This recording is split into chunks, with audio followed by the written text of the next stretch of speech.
Hello everyone, welcome to Models and Trains. In this video I want to show some Blue Circle trucks that I bought. All the previous videos have been of the trucks that I've made or modified, so these ones I bought. Now here's a photograph of a Sentinel steam powered truck that the company used probably back in the 20s, and here's another photograph of a six-wheel version. That must have been quite a monster. It was a big truck. So here's my models. So this first one is a Matchbox, and this one is an exact replica of the one in the photo. Nice little model that.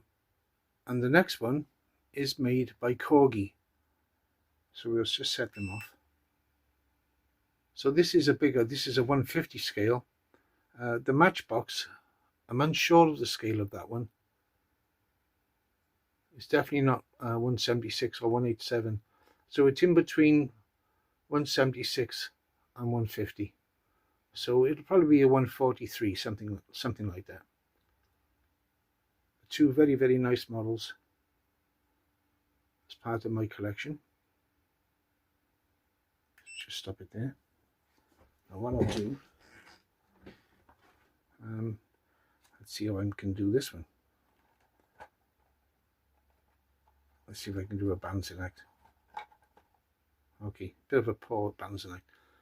Here's another one. Matchbox models of yesteryear,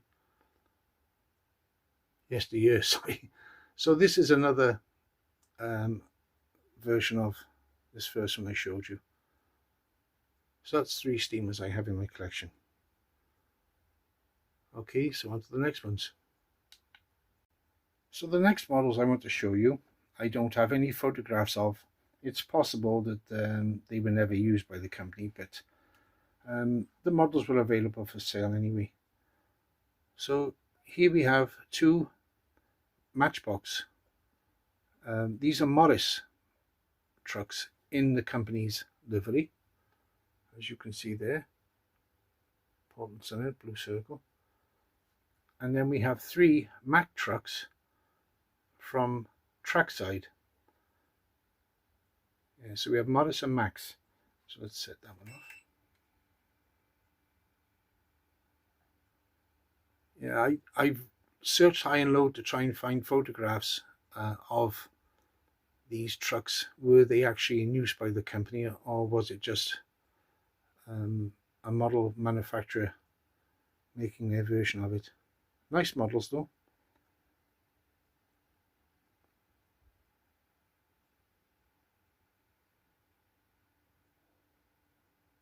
So as I said, these have been bought. I haven't made them. I won't put my hands up to something I haven't done. Okay, on to the next.